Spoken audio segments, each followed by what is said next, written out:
स्वागत है दोस्तों आप सभी का आपके अपने YouTube चैनल प्रूव कर पर। आ जाओ भाई सभी लोग, एक बार बता दो कि हमारी आवाज़ आप तक पहुंच रही है। बताइए भाई, सभी लोग बताइए कि हमारी आवाज़ आप तक पहुंच पा रही है। अगर हमारी आवाज़ आप तक पहुंच रही है तो एक बार सेशन को शेयर कर दीजिए सभी लोग। सभी को गुड इवनिंग, राधे राधे, जय श्री कृष्णा।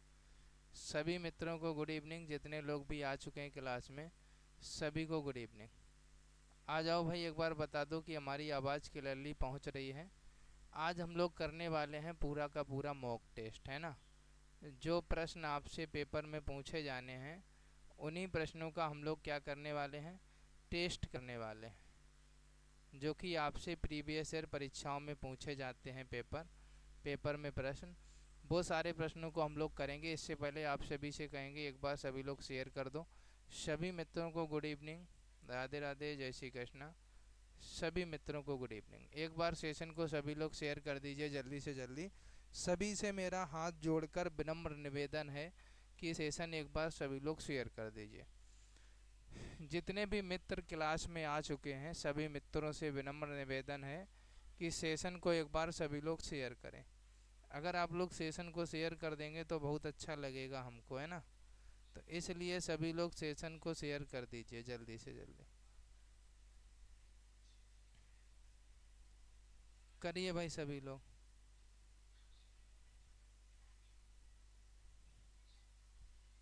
कर दो भाई सभी लोग जल्दी से जल्दी सेशन को शेयर। सारे लोग शेयर करेंगे। सबसे पहले तो हम आपको बताएंगे कि एक बच्चे के द्वारा एक भेजा गया प्रश्न है। सबसे पहले हम लोग उस प्रश्न को करेंगे, फिर क्लास को स्टार्ट करेंगे। वो बेचारा बहुत परेशान रहा आज, दिन में 2-3 बार उन्होंने लगाया। सुधा जी ने भेजा हुआ प्रश्न है। प्रश्न आपका है x = 2 कामा y = -3 कामा z = 4। ठीक है भाई, ये प्रश्न है आपका। ये एक्स वाई जेड की वैल्यू है। प्रश्न क्या है हमारा, प्रश्न है एक्स बट्टे वाई है प्लस x² / y² है प्लस y बट्टे जेड है माइनस x बट्टे जेड है। इसमें पुट करना है। सबसे पहले तो आप लोग ये आंसर बता दो। ये सुधा जी का प्रश्न है, ठीक है भाई। तो सभी को इस प्रश्न का आंसर बताना है, जल्दी से बताओ।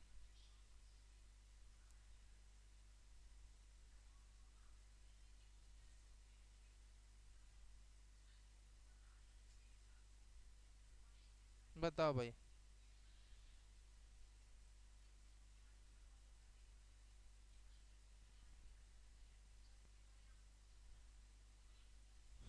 चलो भाई सभी लोग बताओ, आंसर बताओ किसका कितना आ रहा है। आंसर एक बार जल्दी से जल्दी बता दीजिए। सभी लोग बताओ। देखो कुछ भी नहीं करना है। x = 2 है तो 2 रखिए, y = -3 रखिए, प्लस चिन्ह x² 2 का स्क्वायर डायरेक्ट 4, y² 3 का स्क्वायर माइनस माइनस प्लस हो जाएगा 9 हो जाएगा, क्योंकि माइनस का अगर आप स्क्वायर करते हैं तो माइनस माइनस प्लस हो जाता है। प्लस y आपका -3 है बटे जेड आपका 4 है, माइनस x आपका 2 है, जेड आपका 4। ये तो 2 एकम 2, 2 दूनी 4 हो जाएगा। आपका 2 बट्टे -3 बचेगा प्लस 4 बट्टे 9 बचेगा। ये माइनस प्लस, ये माइनस है, ये प्लस है, तो माइनस प्लस माइनस 3 बट्टे 4 हो जाएगा, माइनस का 1/2। अब आप एलसीएम ले लेंगे, कितना आएगा, 36 आएगा। 3 का लगाएंगे, 12 3 36, 12 बार जाएगा, 12 दूनी 24, माइनस का लिखेंगे क्योंकि माइनस का 3 है, प्लस 9 चाक 36, 4 बार जाएगा, 4 चौकू 16, माइनस 4 नेम 36, 9 बार जाएगा, 9 3 27, माइनस 2 का लगाएंगे, 18 बार जाएगा तो 18। प्लस का अलग कर लो, माइनस के अलग ऐड कर लो, 18, 9 दूनी 18 और 9 3 27, यानी 9 पंचे 45, 45 में 24 और माइनस के जोड़ देंगे, 45 और 20 65, 4 69, यानी माइनस का 69/36 आ जाएगा। माइनस कर देंगे भैया, 3 बचेगा, 1 जाएगा तो 5 बचेगा, -53/36 आ जाएगा आंसर। तो ये सुधा जी का प्रश्न था जो कि 53/36 आंसर आपका आ जाएगा। ठीक है भाई। तो इस प्रश्न को इस प्रकार से लगाया गया जिस प्रकार से हमने आपको बताया। आपको बिल्कुल दिक्कत नहीं होनी चाहिए प्रश्न को लगाने में। ठीक है भाई। बताओ किसी को कोई परेशानी, एक बार बता दो। अगर किसी को कोई भी परेशानी हो तो हमको बताएं। किसी को भी अगर कोई परेशानी नहीं है तो फिर आगे चला जाए। आंसर कितना आएगा, माइनस के 36 बटे आपका माइनस का 53 बटे आपका 36 आ जाएगा। किसी को भी कोई दिक्कत परेशानी नहीं होनी चाहिए, है ना। आगे चले नेक्स्ट प्रश्न पर।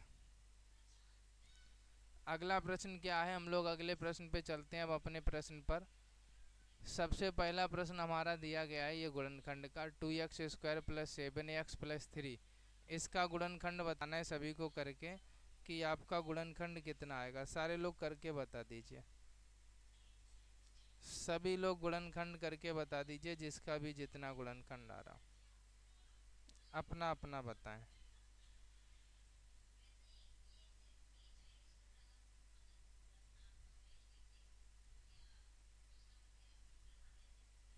बताओ,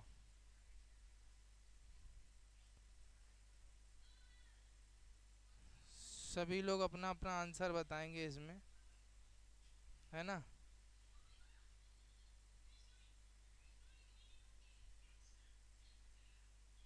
बताओ भाई।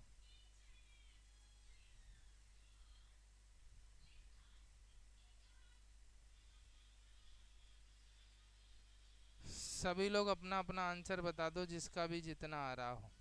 तो देखो बहुत सरल है। सबसे पहले हम क्या करते हैं, इस 3 का मल्टीप्लाई करेंगे किसमें, 2 के साथ। 3 दूनी हो जाएगा हमारा 6।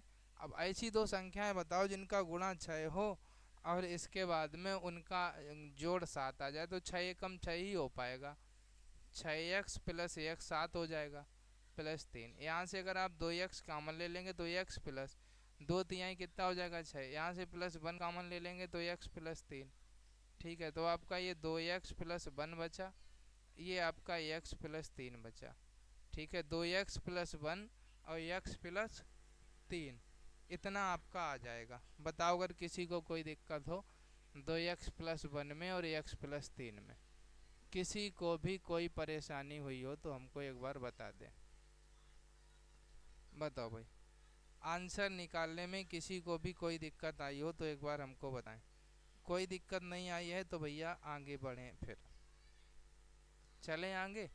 नेक्स्ट प्रश्न आपके सामने दिया गया है। आज हम लोग कई प्रकार के प्रश्नों को करेंगे इस सेशन में। गुणनखंड भी करेंगे, बेलन से जुड़े करेंगे, शंकु से जुड़े करेंगे, ट्रिग्नोमेट्री से जुड़े करेंगे, यानी कई प्रकार के प्रश्न, टोटली पेपर वाले प्रश्न। ठीक है, शेयर कर दो सेशन को सभी को। Good evening, Radhe Radhe.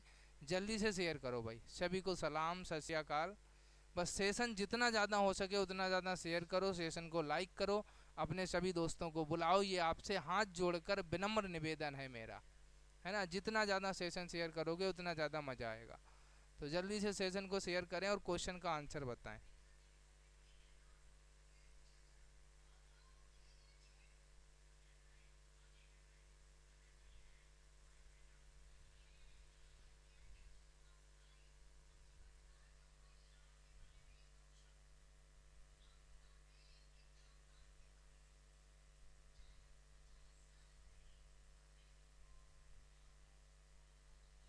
बताओ भाई।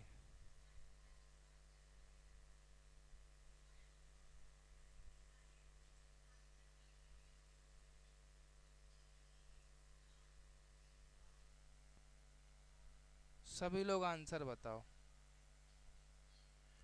आंसर कितना रहेगा।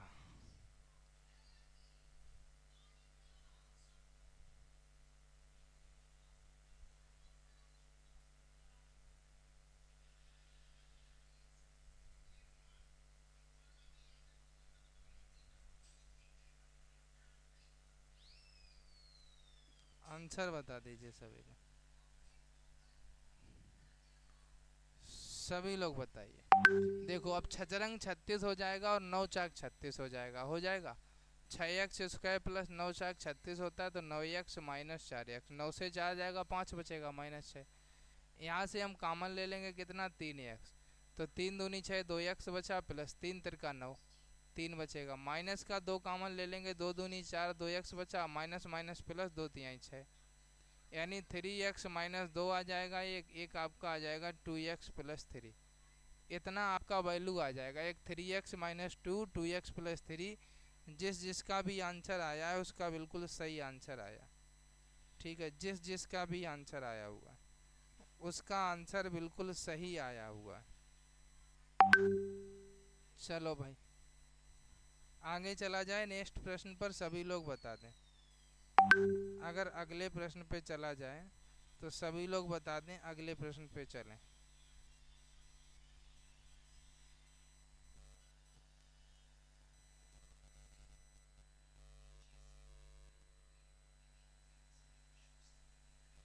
बताओ, चलिए भाई अगले प्रश्न पे चलते हैं। अगला प्रश्न क्या है?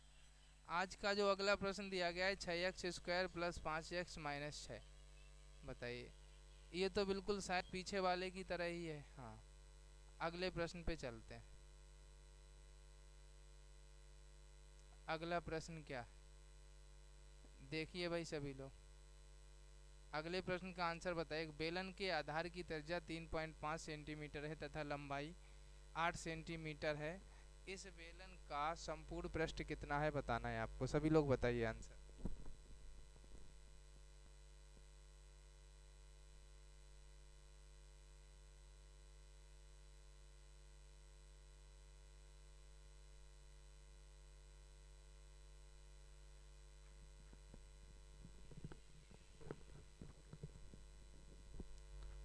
बताओ भाई, सभी लोग आंसर बता दो, जिसका भी जितना आ रहा हो अपना अपना बता देंगे।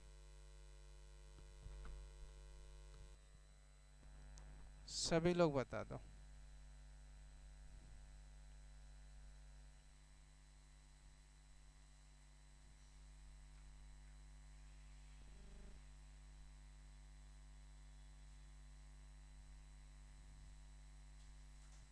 बताओ भाई, सभी लोग आंसर कर दीजिए।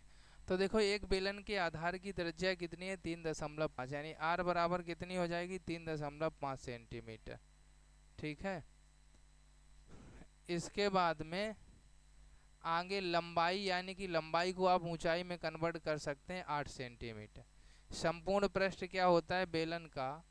बेलन का संपूर्ण पृष्ठ बराबर, संपूर्ण पृष्ठ बराबर 2 पाई आर एच प्लस आर होता है। इसमें वैल्यू रखना है 2 पाई आर और एच प्लस आर में। ठीक है भाई, अब देखो 2 × पाई की वैल्यू 22/7 है ना। आर की वैल्यू हमारे पास कितनी? 3.5 है। एच 8 है, आर 3.5।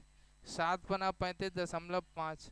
22×2 = 44 हो जाएगा। 44 × 0.5 गुणे 8×3 = 11.5। गुणा कर दो इसका, 5 × 4 = 20 की जीरो हासिल 2, 5 × 4 = 20, 2 22, एक अंक बाद दशमलव, यानी 22.0 गुणे 11.5। कहने का मतलब है 11.5 गुणे 22 आ जाएगा। 22×5 = 110, जीरो हासिल 11, 22 × 1 = 22, 23 33 हासिल 3, 22 × 22 3 25, एक अंक बाद दशमलव लगाना, यानी कि 253 आप आंसर कह सकते हो वक्र पृष्ठ। कितना कह सकते हो? 253 आप कह सकते हैं।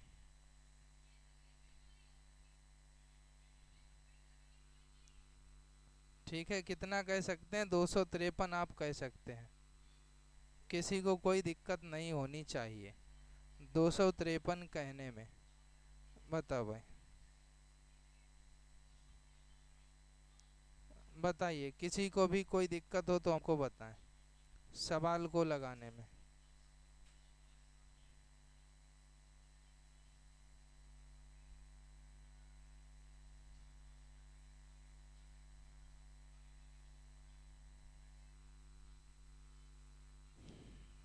बताओ भाई, जल्दी से आंसर बताओ अगर किसी को भी कोई दिक्कत हुई हो तो, है ना। चलो आगे चलते हैं नेक्स्ट प्रश्न पर। अगला प्रश्न क्या है हमारा? दो बेलनों की आधार त्रिज्याएं क्रमशः 3:5 के अनुपात में है तथा इनकी ऊंचाइयां क्रमशः 2:3 के अनुपात में है। इनके वक्र पृष्ठों के क्षेत्रफलों का अनुपात क्या होगा? आपको ये बताना है। जो भी वक्र पृष्ठों के क्षेत्रफलों का अनुपात, यानी कि वक्र पृष्ठों का अनुपात ही बताना है।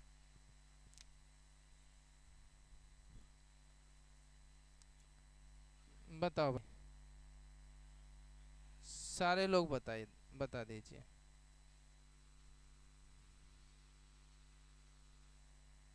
जिसका जितना आंसर आ रहा हो अपना अपना बता दें।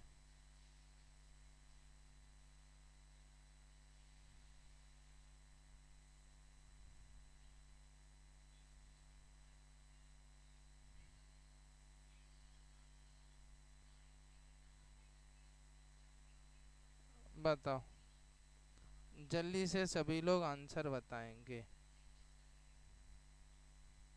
जिसका भी जितना आ रहा हो।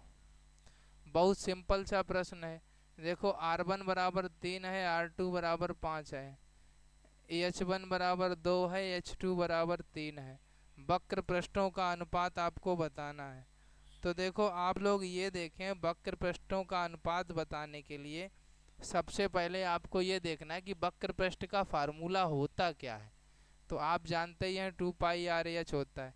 2πr1h1 अपान 2πr2h2, ये फार्मूला लगाएंगे, यानी 2π से 2π कैंसिल ही हो जाएगा। तो यहाँ पर 2π लिखने की 2 इंटू लिखने की आवश्यकता ही नहीं है। R1 कितना है 3 है, H1 कितना है 2 है, R2 कितना है 5 है, H2 कितना है 3 है। यानी ऊपर हो जाए 3 से 300 कट ही जाएगा, 2/5 बचेगा, यानी 2:5 आपका आंसर आ जाएगा। बताओ भाई किसी को कोई दिक्कत आई हो, क्योंकि फार्मूला तो सभी लोग जानते ही हैं, है ना। ऐसा कोई नहीं होगा जो फार्मूला ना जानते हो। बताओ भाई, फार्मूला तो सभी लोग ऑलरेडी पहले से ही जानते थे, है ना। तो 2:5 आपका आंसर भी आ गया, किसी को कोई दिक्कत परेशानी का सामना भी नहीं करना पड़ा होगा। अगले प्रश्न पे चलते हैं। सभी लोग देखेंगे, एक बेलनाकार स्तंभ का वक्र पृष्ठ इतना है और आयतन इतना है, इसके व्यास की इसकी ऊंचाई से क्या अनुपात है, यानी व्यास का और ऊंचाई का अनुपात बताना है। बताओ भाई, व्यास से इसका अनुपात बताना है, सारे लोग बता देंगे, बता दो जरा।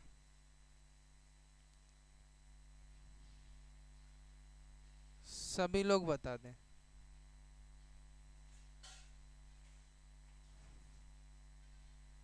बताओ जरा आंसर।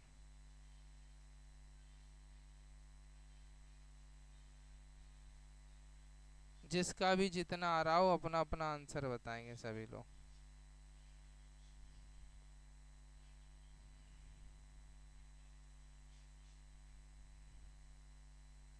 किसका कितना आ रहा है बताइए।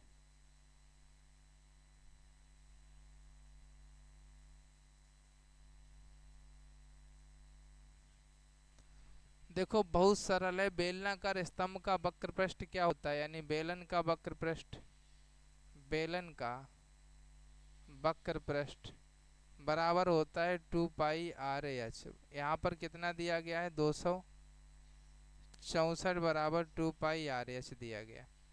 बेलन का आयतन निकालने से पहले पहले या तो पाई की वैल्यू रख दो, 2 से काट दो इसको, 2 1 2, 2 3 6, 2 दूनी 4, 132 आया। यानी पाई की वैल्यू 22/7 गुणे r गुणे h बराबर 132। अगर कट जाए तो काट दो, 20 × 120, 2 × 12, लगभग 6 बार कट जाएगा, 6 7 42, RH बराबर कितना आ गया 42, छोड़ दो। बेलन का आयतन से निकाल लो। अब बेलन का आयतन क्या होता है, बेलन का आयतन बराबर होता है πr² अब हमको दिया कितना गया है 924 बराबर 22/7 गुणे r²h। ठीक है, यहाँ पर काट दो, 22 से काटो, 22 चाकू 88 होता है, 89 90 2 92, 22 दूनी 44, लगभग 42 आया। 7 का मल्टीप्लाई कर दो। अब r²h को r इंटू आर एच करके लिख लो, बराबर 42 गुणे 7 लिख लो। अब देखो RH की वैल्यू आपके पास कितनी है 42, तो 42 रख दो, बराबर 42 इंटू 7 है। अब देखो 42 से 42 कट जाएगा, r बराबर 7 हमको प्राप्त हो गया। जब r बराबर 7 है तो ये RH जो दिया गया है यहाँ पर रख दो। RH बराबर 42 था, तो भैया r बराबर 7 गुणे h बराबर 42 है, 7 से काटो, 7 छंगे 42, h बराबर कितना आया 6। आपको इसके व्यास और इसकी ऊंचाई से अनुपात बताना है। व्यास कितना d बराबर 2r होता है, तो d बराबर कितना हो जाएगा 2 × 7 बराबर 14। व्यास 14 है और ऊंचाई 6 है, तो अनुपात जो पूछा जा रहा है वो 14:6 हो जाएगा, क्योंकि पहले व्यास है बाद में ऊंचाई है, तो पहले व्यास का हो जाएगा बाद में ऊंचाई का हो जाएगा। बताओ जरा किसी को भी कोई दिक्कत हो रही हो, अगर सवाल को लगाने में किसी को भी कोई दिक्कत आई हो तो हमको बताएं। अगर कोई दिक्कत नहीं है तो भी बताएं। बताओ भाई, कोई दिक्कत आई किसी को? नहीं आई होगी भाई। सभी मित्रों को गुड इवनिंग, राधे राधे। एक बार आप सभी से हम फिर से कह रहे हैं कि सेशन को शेयर कर दें, अगर आपकी मर्जी है तो सेशन अपने सभी दोस्तों को शेयर कर दिया करो, ताकि हर किसी तक सेशन पहुंच पाए, हर कोई क्लास में आ पाए। इतना आप सभी लोग करते रहा करिए, ठीक है। आगे चलो भाई, नेक्स्ट प्रश्न पे चलते हैं। अगला प्रश्न है, एक बेलन के आधार का व्यास 42 सेंटीमीटर है तथा इसके वक्र पृष्ठ का क्षेत्रफल इतना है, इस बेलन की ऊंचाई कितनी है ये बताना है। बताओ जरा, आपको ऊंचाई बतानी है सर, सभी लोग ऊंचाई बता दीजिए। बताओ सारे लोग ऊंचाई।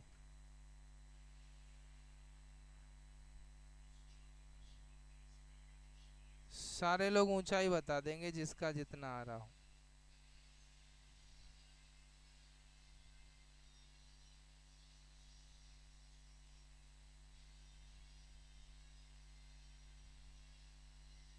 बताइए भाई। सभी लोग बताएं। देखो, बेलन के आधार का व्यास कितना दिया गया है, 42, यानी डी बराबर है 42, तो आर बराबर कितना होगा, डी बट्टे 2, यानी कि 42/2 होगा, यानी कि 21 आ जाएगा। कितना आएगा, 21 आएगा। अब देखो यहाँ पर क्या करेंगे हम लोग, जब व्यास पता हो गया, वक्र पृष्ठ क्या होता है बेलन का, बेलन का वक्र पृष्ठ होता है 2πRH। अब हमने आर की वैल्यू तो फाइंड कर ही ली है, 22/7 रखो। आर की वैल्यू कितनी है, 21 है, गुणे में एच, एच की वैल्यू फाइंड करनी है। ये भी 1320 दिया ही गया है। 22 से काटोगे 22 छक्का 132 होता है, जीरो। 7 से काटोगे 7 तियाँ 21 होता है, 3 से काटोगे 20 तियाँ 60 होता है, 2 से भी कटेगा 10 आ जाएगा। यानी इस तरफ कुछ भी नहीं बचा, सिर्फ एच बचा, और इस तरफ आपका ये 10 बचा है ऊपर। तो ऊंचाई हमारी कितनी आ जाएगी, 10 आ जाएगी। एक स्टेप में तो सवाल आपका लग गया है ना। बताओ किसी को भी कोई दिक्कत हुई हो तो। एक स्टेप में सभी का सवाल लग गया। बताओ भाई, किसी को भी कोई दिक्कत हुई हो तो हमको बताएं।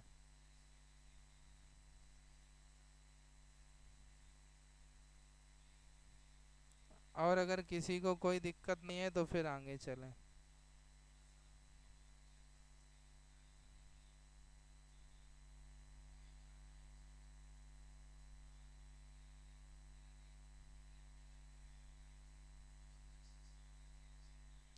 बताओ भाई।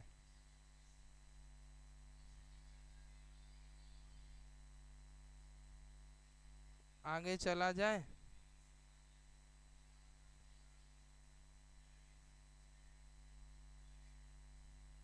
चलिए नेक्स्ट प्रश्न पे चलते हैं।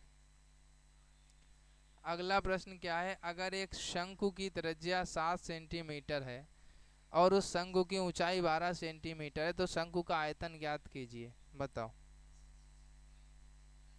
सभी लोग आंसर बता दीजिए।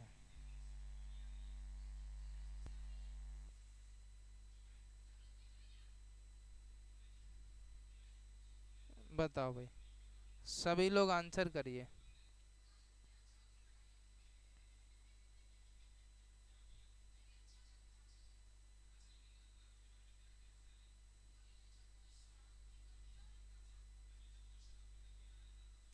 बताओ भाई, आंसर बताएंगे सभी लोग कि आंसर आपका क्या रहेगा। अपना अपना आंसर बता दो।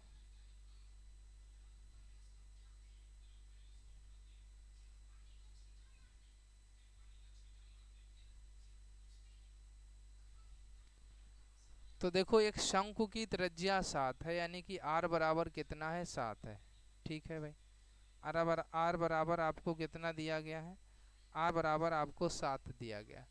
ऊंचाई एच बराबर दी गई है 12। शंकु का आयतन ज्ञात करना है। देखो, शंकु का आयतन होता क्या है, शंकु का आयतन बराबर फार्मूला होता है 1/3 πr²h। बताओ, यही होता है ना। तो 1/3 πr²h में वैल्यू रखेंगे 22/7। आर की वैल्यू 7 है, तो 7 × 7, एच की वैल्यू 12। एक 7 से एक 7 कैंसिल, 3 से 3 चौके 12। 22 चौकू कितना हो जाएगा 88 हो जाएगा, और गुणे में सिर्फ 7 बचा। 7 अटे 56 की 6 हासिल 5, 7 अटे 56, 5 61, 616 घन सेंटीमीटर आंसर आ जाएगा। कितना आएगा 616 घन सेंटीमीटर, जिस जिसका आ रहा है उसका बिल्कुल सही आ रहा है, 616 घन सेंटीमीटर। बताओ, सारे लोग बताओ।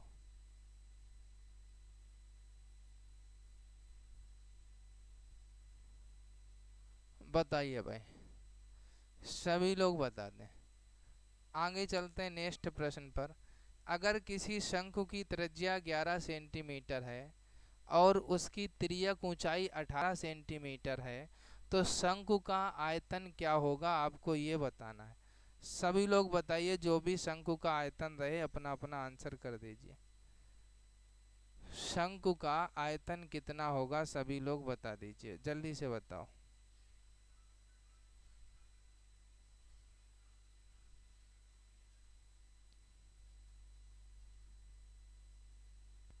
बताओ भाई, सभी लोग शंकु का आयतन बता दीजिए।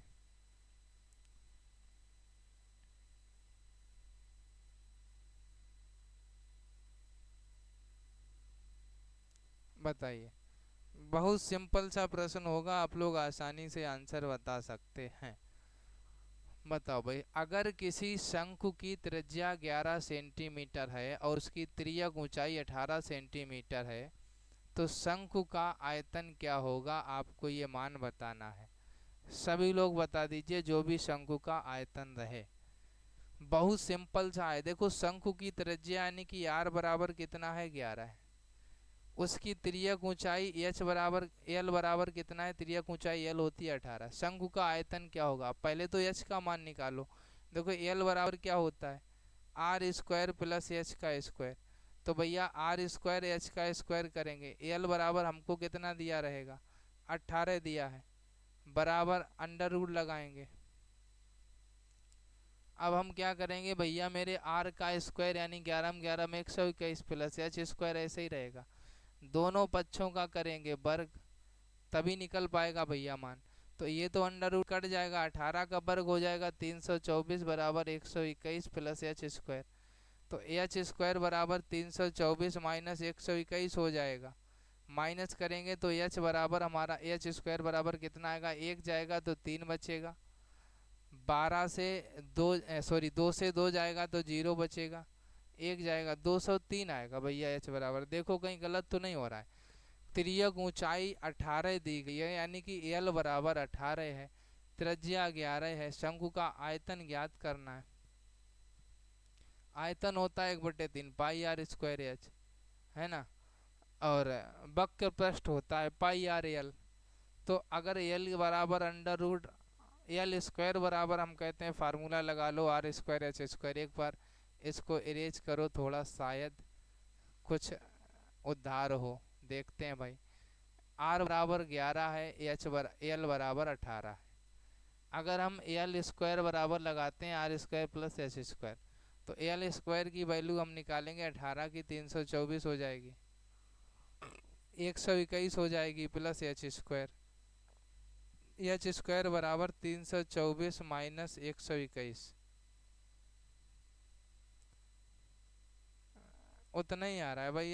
एच बराबर स्क्वायर बराबर 203 ही आएगा, तो एच बराबर अंडर रूट 203 हो जाएगा। अब इसको तो आगे सॉल्व ही नहीं कर सकते हैं, यहाँ पर जरूर कुछ गड़बड़ हो रहा होगा। आयतन की जगह यहाँ पर वक्र पृष्ठ पूछना चाहिए था, क्योंकि 203 को लेके कहाँ घूमेंगे, है ना। उसके ऐसे कोई गुणनखंड भी हमको नहीं होते दिख रहे हैं 203 के। अब अंडर रूट में 203 लगा रहेगा, अब निकालने को तो निकाल लो, 1/3 पाई आर स्क्वायर एच, कोई दिक्कत नहीं है।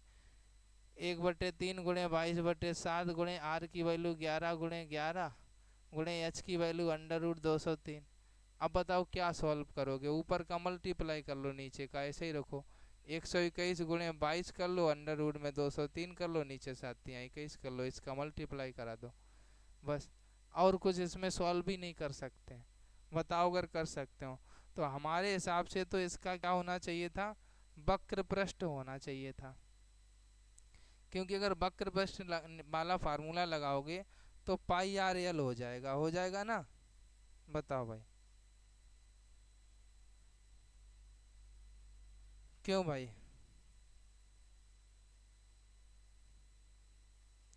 अब यहीं पर अगर वक्र पृष्ठ का फार्मूला लगाओ, एल बराबर 18, तो वक्र शंकु का वक्र पृष्ठ का फार्मूला होता है, शंकु का वक्र पृष्ठ का फार्मूला होता है पाई आर एल। अब पाई की वैल्यू क्या है, 22/7 है, गुणे आर की वैल्यू क्या है, 11 है, गुणे एल की वैल्यू क्या है, 18 है। अब ये जरूर है कि भैया चलो गुणा कर लो ऊपर का। 18 दूनी 36 होता है, 6 3, 18 दूनी 36, 3 39, गुणे 11/7 कर दो। 11 छंगा 66 की 6 हासिल लगा 6, 11 नेमा 99 और 6 105 हासिल 10, 11 तिया 33, 10 43/7 काट दो, 7 छंगे 42, 1 43 15, 7 दूनी 14, 1 15 16, 7 दूनी 14 2 20, 7 दूनी 14 6, 7 8 56, लगभग 622.28 वर्ग सेंटीमीटर आ जाएगा, है ना। तो ऐसे तो आ सकता है, और कोई इसका वो नहीं है कि आंसर आपका आए। ठीक है, क्योंकि यहाँ पर आपसे जो वैल्यू आ रही है वो इस प्रकार से आ रही है कि उसका आयतन निकालना ही मुश्किल है। अगला प्रश्न क्या है, सभी लोग देखेंगे। अगर किसी लंबवृत्तीय शंकु के आधार का व्यास 14 मीटर है और उसी शंकु की ऊंचाई 3 मीटर है, तो उस शंकु का कुल आयतन कितना होगा, आपको ये बताना है। बताओ भाई, सभी मित्रों को good evening, good evening, good evening, Radhe Radhe भाई। एक बार सेशन को शेयर कर दो, सभी से हाथ जोड़कर मेरा विनम्र निवेदन है कि एक बार सेशन को ज़्यादा से ज़्यादा शेयर करिए, और जिसने भी अभी तक लाइक नहीं किया है वो सारे लोग सेशन को लाइक भी करिए, है ना। फिर हम लोग आगे चलते हैं यहाँ पर।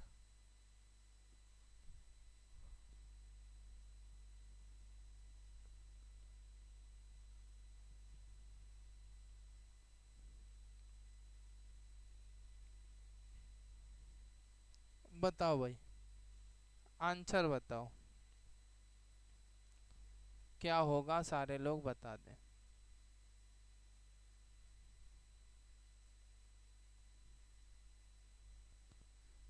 तो देखो यहाँ पर लंबवृत्तीय शंकु के आधार का व्यास आपको कितना दिया गया है, 14। डी बराबर 14 दिया गया, तो आर बराबर D/2 हो जाएगा, यानी 14/2 हो जाएगा, यानी 2 सत्ते 14, 7 सेंटीमीटर। शंकु की ऊंचाई एच बराबर कितना दिया गया, 3 मीटर दिया गया। ये भी मीटर में ही है, हम सेंटीमीटर लिख दिए। ठीक है, अब आपको आयतन निकालना है। शंकु का आयतन तो सभी को पता है फार्मूला।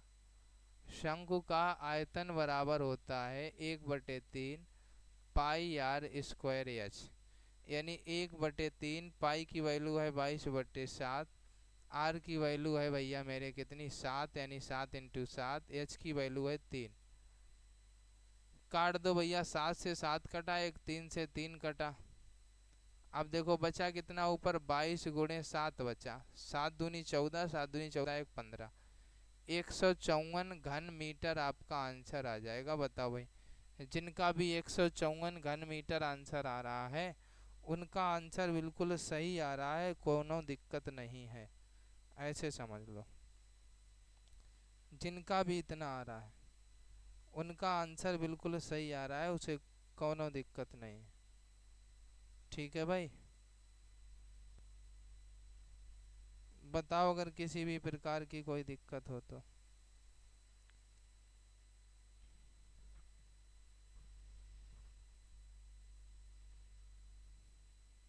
किसी को भी कोई दिक्कत हो तो बताएं। आगे चला जाए नेक्स्ट प्रश्न पर। अगला प्रश्न है, साइन ए बराबर 3/5 है तो कोट ए बराबर क्या होगा। सबसे पहले तो यहाँ पर जरूरी बात है कि फार्मूला लगाना। अगर आप फार्मूला लगा लेते हैं कोनो दिक्कत नहीं होगी। तो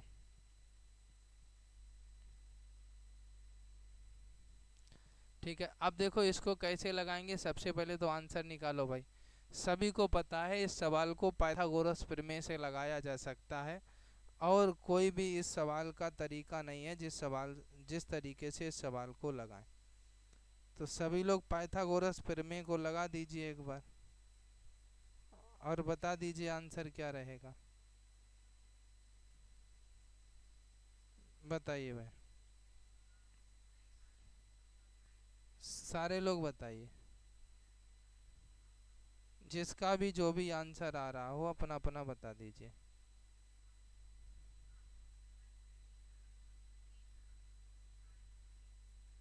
बताइए भाई, आंसर सभी लोग कमेंट करिए जल्दी से जल्दी, सारे लोग।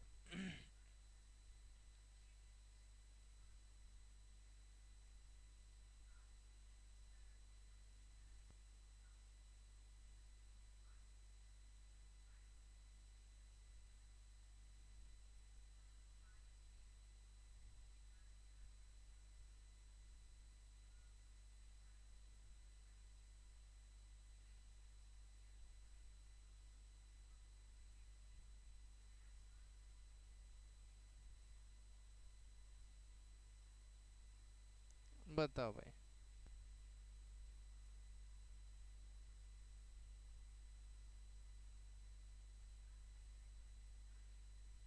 सभी लोग बता देंगे आंसर क्या होगा। जल्दी से बताइए, थोड़ा कॉल आ गया, तब तक 1 मिनट बात कर लो।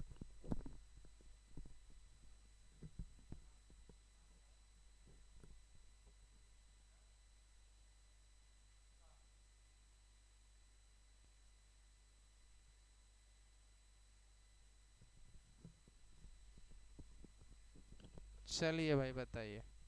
तो आंसर क्या हो जाएगा, आप देखो साइन थीटा बराबर, सबसे पहले तो फार्मूला क्या होता है, लंब बटे कर्ण होता है। ट्रेंगल बना लीजिए, लंब आपका 3 हो गया, कर्ण आपका 5 हो गया। ये मान लो ए बी सी है, ठीक है। कर्ण का वर्ग ए सी का वर्ग इक्वल टू ए बी का वर्ग प्लस बी सी का वर्ग, ठीक है। ए सी आपका कितना है, 5 का वर्ग 25 हो जाएगा। ए बी आपको पता नहीं है तो ए बी का वर्ग, बी सी 9 हो जाएगा। तो ए बी का वर्ग इक्वल टू कितना होगा, 25 माइनस 9। ए बी का वर्ग इक्वल टू कितना होगा, 16। ए बी बराबर कितना आ जाएगा, 4 आ गया। ए बी की वैल्यू 4 आ गई। अब देखो कोट थीटा बराबर क्या होता है, कोट ए की वैल्यू निकालनी। कोट थीटा होता क्या है, देखो टेन थीटा का उल्टा होता है। मान लो आपको कोट नहीं पता, जैसे साइन का कोसिक होता है, कोज का सेक होता है, उसी प्रकार टेन का कट। टेन का तो पता ही होगा, लंब बटे आधार, तो इसका आधार बटे लंब, ठीक उल्टा।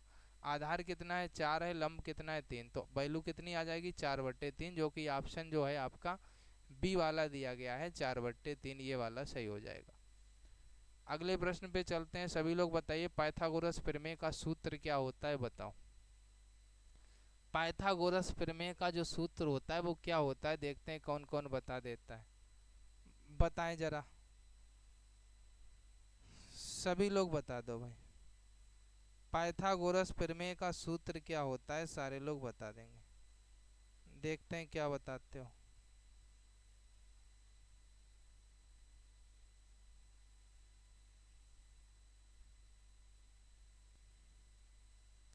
बताओ भाई, देखते हैं आपका आंसर क्या रहता है।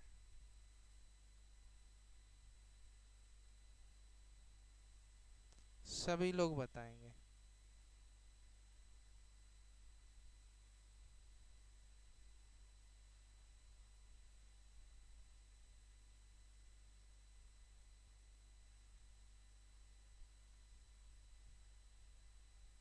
अपना अपना आंसर सभी लोग बताएंगे भाई मेरे, है ना। जिसका भी जितना आ रहा हो, देखो कुछ भी ज़्यादा सोचना ही नहीं है, इतना हमने टाइम दे दिया आपको। कर्ण का बना वर्ग शेष दोनों भुजाओं के वर्गों के योग के बराबर। अब ये जो दो लिखा है ये वर्ग ही है, नीचे लिखा हुआ है बस। तो कर्ण का वर्ग बराबर जो भी फार्मूला हो वही हो जाएगा। आगे चलो भाई, त्रिकोणमिति में भुजाओं के नाम क्या होते हैं ये बता दो। त्रिकोणमिति में भुजाओं के नाम किस प्रकार से होते हैं, कोई भी बता दे, देखते हैं किस प्रकार से आप बताते हो। त्रिकोणमिति में जो भुजाओं के नाम होते हैं किस प्रकार से होते हैं, बताओ। तो अब इसमें भी आपको सोचने की बात होगी। कर्ण, लंब और आधार इस प्रकार से होते हैं, ये सीरियल होता है त्रिकोणमिति में भुजाओं के नाम का। ठीक है भाई, इसको याद रखना। आगे चलो, भारतीय गणित के पिता कौन कहे जाते हैं? ये प्रश्न आपसे आ सकते हैं बहुविकल्पी में, इसलिए हमने आपके सामने लाए हैं। ठीक है, तो किसे कहा जाता है पिता, बताओ जरा, हर कोई जानता होगा भाई। भारतीय गणित के पिता किसे कहा जाता है? तो भारतीय गणित के पिता हम किसको कहते हैं? आर्यभट्ट जी को कहते हैं। ठीक है भाई। अगला प्रश्न है, साइन 30 का वैल्यू बताना है। बहुत सिंपल है। साइन 30 का वैल्यू तो सभी ने याद ही कर लिया होगा, सारी हमने बताई थी। जिसको नहीं पता है वो लोग याद रखें, कितना होता है? 1/2 होता है। साइन थीटा बराबर 3/5 है। कोस थीटा बराबर, ये तो आप लोग लगा ही आए हो सवाल, है ना? ये सवाल यही वाला है, ये जो लगाया था ये वाला। ठीक है, तो आज की क्लास को यहीं तक रखते हैं। सभी लोग बताइए क्लास कैसी लगी। थोड़ा हमको काम था, इसलिए आपकी ये क्लास रिकॉर्डेड चली प्रीमियर, हमने आपके लिए पहले ही क्लास बना दी इसीलिए। अगर क्लास अच्छी लगी हो तो सभी लोग सेशन को शेयर करना। आज की क्लास 40 मिनट की ही सही, कल 1 घंटे की, 1 घंटे 10 मिनट की ज़्यादा कर लेंगे, 10 मिनट। ठीक है, तो इसलिए आज की क्लास में इतना ही। और सभी लोग शाम की क्लास में अवश्य आना। शाम को पीटी की क्लास हिंदी की 8 बजे और 9 बजे। आज हम एसएसटी लेंगे, कल तो हमने दूसरी ले ली थी आरंभिक शिक्षा की, आज एसएसटी ही लेंगे। ठीक है, तो मिलेंगे शाम की क्लास में। तब तक के लिए सभी को Jai Hind, bye bye, take care, Jai Hind, Vande Mataram.